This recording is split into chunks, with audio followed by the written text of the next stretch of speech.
নমস্কার। রত্ন আমরা কেন ধারণ করব? রত্নের উপকারিতা কি? কিভাবে রত্ন গ্রহগুলোকে সন্তুলন করে? এই বিষয়টা কিন্তু সবার আগে জানা দরকার।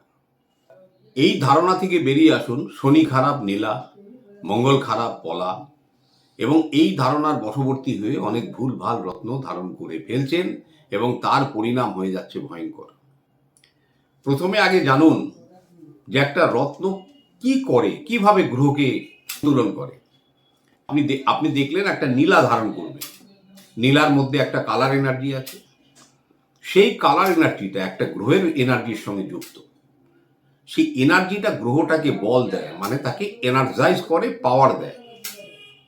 ঠিক সেইভাবে আপনি একটি রুবি কিনেছেন, চুনি, সেই চুনির মধ্যে যে কালার ভাইব্রেশন, সেই কালার ভাইব্রেশনটা আপনার রবির যে পাওয়ার তাকে এনার্জাইজ করে, তাকে এনহ্যান্স করে। শুধু এইটুকু প্রাথমিক স্তরে মনে রাখবেন। কোনো একটি রত্ন সেই গ্রহটাকে শক্তি বৃদ্ধি করে এবং তাকে এনার্জাইজ করে। এবারে দেখুন আপনার হরোস্কোপে সব গ্রহ তো কারো মিত্র হতে পারে না। দুটো কি তিনটে গ্রহ দেখবেন শুভ, দুটো তিনটে অশুভ, বাকিরা নিউট্রাল। এটাই হচ্ছে থিওরি। এবার আপনি প্রথমে আইডেন্টিফাই করুন যে আপনার লগ্ন অনুযায়ী কোন গ্রহগুলো আপনার শুভ, কোন গ্রহগুলো অশুভ। একটা কাগজে লিখে ফেলুন। শনি বুধ শুক্র এর হচ্ছে একটা গ্রুপ শ্রেণী বিভাগ, আরেকটা হচ্ছে রবি চন্দ্র মঙ্গল বৃহস্পতি এর একটা শ্রেণী বিভাগ। এটাও একটা কাগজে লিখে রাখুন। আপনার লগ্নটা দেখুন, এই লগ্নটা এই গ্রুপের মধ্যে কার পড়েছে। যার গ্রুপের লগ্ন তার মাথায় একটা টিক মারুন। এবার আপনি তাকে সার্কেল করে রাখুন। আপনাকে যা রত্ন নিতে হবে, যদিও নিতে হয়, আপনাকে এই গ্রুপের নিতে হবে। এবারে মনে করুন আপনি শনি বুধ শুক্রর কারো একটা গ্রুপের কোনো একটা লগ্নের অধিকারী বা অধিকারিণী। আপনার হরোস্কোপে দেখা গেল যে আপনার মারক গ্রহ হচ্ছে মঙ্গল।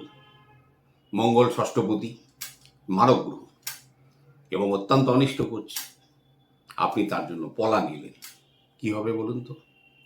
মঙ্গলের যে অশুভ শক্তি সেটা আপনার জীবনে সব দিক দিয়ে বেড়ে যাবে।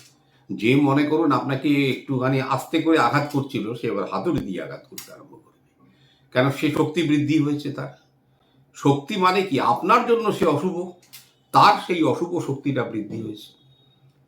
ঠিক সেইভাবে মনে করুন আপনি বৃহস্পতি দেখলেন আপনার অশুভ গ্রহ। কেন? আপনার এই সব যারা জাতক বা জাতিকা, তাদের জন্য বৃহস্পতি অশুভ হয় না, কিন্তু বৃহস্পতির অশুভত্ব খুব একটা আমরা দেখি না, কিন্তু তাকে যখন প্রতিকার করতে যাওয়া হয় তখনই সেটা প্রবলেম হয়ে যায়। কন্যা, বৃষ, মকর, কুম্ভ এইসব লগ্নের জাতক বা জাতিকা হন, দেখবেন আপনার বৃহস্পতি কিন্তু সেই সময় হয় নিরপেক্ষ থাকবে বা মার্কস থাকবে। আপনি গিয়ে একটা পোকরাজ করলেন, আমার তো বৃহস্পতি ফলদায়ী হচ্ছে না। এবার আপনি কখন ভোগ করবেন জানেন? যেই সময় আপনার বৃহস্পতির দশাটা আসবে, দেখবেন সেই সময় বৃহস্পতি না চাইলেও আপনাকে সব ক্ষেত্রে পরেশান করে ছাড়বে। কারণ আপনি যেখানেই হাত দেবেন সেখানেই সমস্যা করবে। কারণ সেই গ্রহটা অশুভ শক্তি প্রাপ্ত হবে তখনই আরো বেশি করে, যেই সময়টা তার দশা আসবে। অতএব যখনই রত্ন নেবেন, আপনাকে তো প্রেসক্রাইব করে দিল, আমাদের কাছে তো এই কাণ্ডই হচ্ছে, চলছে। ঠিক ভদ্রমহিলা আমাকে বলছে, আমি কার কথা শুনবো বলুন তো? আর আপনি এবার নিজের কথা শোনা অভ্যেস করুন এবং লজিক নিয়ে ভাবুন যে আপনি যেটা নিচ্ছেন, আপনি কন্যা লগ্নের জাতিকা, হ্যাঁ, আপনার জন্য মঙ্গল বা বৃহস্পতি আদৌ শুভ গ্রহ কিনা, আপনি তার রত্ন পড়েছিলেন কেন, এবং আমরা সমস্তগুলো যথারীতি রিমুভ করলাম। তাকে, যেহেতু তিনি একটু বিউটিশিয়ানের দিকে আছেন এবং শুক্রের আমি দিতে পারতাম একটা জারখান, কিন্তু দেখা গেল যে ওর বৃহস্পতি অত্যন্ত খারাপ এবং বৃহস্পতির দশা চলছে। বুধও তার শুভ গ্রহ, শুক্রও শুভ গ্রহ, তো কম্বাইন করে আমরা একটা ফিরোজা রত্ন প্রেসক্রাইব করলাম যে আপনার এইটাই নিন, আর বাকিটা একটা দুটো রুদ্রাক্ষ নিয়ে চালান। তো দেখুন, এইভাবে কিন্তু আমরা বিতর্কিতভাবে কিন্তু আজকে দাঁড়িয়ে আছি এই অ্যাস্ট্রোলজির ফিল্ডে। কারণ আমাদের বক্তব্যের সঙ্গে বহু মানুষের বক্তব্যের কোনো মিল নেই, প্রতিকারের কোনো মিল নেই। আমাদের হাতে যেসব আসে দেখেই আমরা হাসি যে কি অদ্ভুত ভাই, শনি খারাপ নীলা, মঙ্গল খারাপ পলা, বৃহস্পতি খারাপ, পোকরাজ। এই লজিকটা ভাই ঠিক নয়। রত্ন দিতে গেলে সেই গ্রহটা শুভত্ব থাকতে হবে আপনার, এবং ভালো স্থানে থাকতে হবে। মারক স্থানে থাকলেও সে হবে না। অবশ্য লগ্নপতির ক্ষেত্রে কিছুটা ছাড় আছে, কেন লগ্নপতি আপনার তাকে পাওয়ার না দিলেই ভালো, যদি পাওয়ার দেনও বিশেষ কিছু ক্ষতি করে না। কিন্তু তবুও আপনাকে 6th house, 8th house, 12 house এগুলো বাঁচিয়ে চলতে হবে যে কোনো রত্ন নেওয়ার আগে। ভালো করে ক্যালকুলেশন না করে দম করে ইনভেস্ট করতে যাবেন না।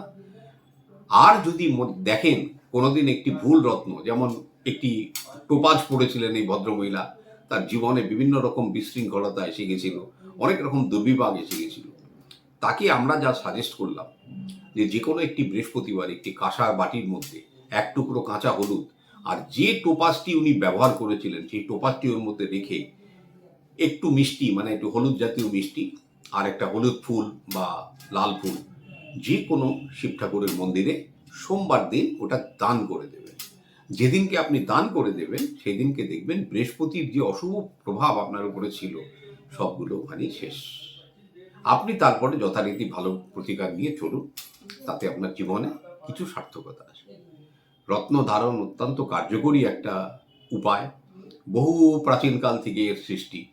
অনেকেই আমাকে প্রশ্ন করে, যদি ক্যাটসাই আর গোমেদ যদি ব্যবহারের জন্য ঠিকই নয়, তাহলে এগুলো সৃষ্টি হয়েছিল কেন? আপনি এত প্রশ্নের উত্তর আমাদের পক্ষে দেওয়া সম্ভব নয়। নিজেকে এবার প্রশ্ন করতে শিখুন যে রাহু কেতুর জন্য আপনি যে রত্ন ধারণ করছেন আদৌ তাদের কোনো এক্সিস্টেন্স কি আছে, তাদের কোনো রাশি আছে? যদি থেকে থাকে একটু ওপেন প্ল্যাটফর্মে সবাইকে দেখিয়ে দেবেন যে এই দেখুন রাহু গ্রহটা এরকম দেখতে, এই দেখুন রাহু গ্রহের রাশি, এই ভদ্রলোক ভুল বলছেন, সেদিনকে আমরা নত মস্তকে স্বীকার করে নেব।